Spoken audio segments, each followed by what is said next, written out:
All right, I've told you about privilege walks and significant emotional events training. Two training methods our military is using to propagandize critical race theory to our service members.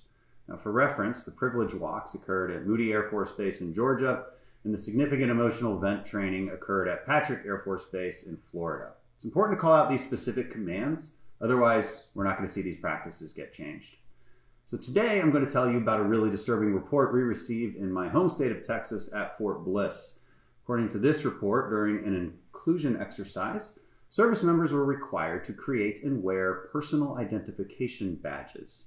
I'm sure you can tell where this is going. These personal identification badges, which again were mandatory as part of this exercise, listed a service member's race, ethnicity, social class, and other things meant to separate people based on their identity groups. I think this is outrageous. Privilege walks and significant emotional events separate service members based on their race or sex.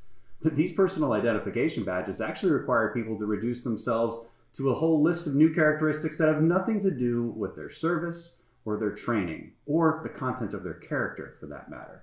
Most soldiers do not believe that they are the sum of identity groups, and it's absurd that our military is instructing people to view themselves and others that way. In the SEAL teams, our bond is forged in large part by our common history, our ethos, and our trial by fire training.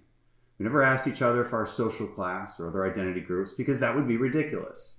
The only thing that should be on a soldier's uniform is their name, their rank, and most importantly, the American flag. Yes, we are all individuals, and we're all different, but the military requires us to put aside those differences and focus on one mission as one team, not highlight differences. This type of woke training doesn't help strengthen a unit. It weakens it severely, and it must stop.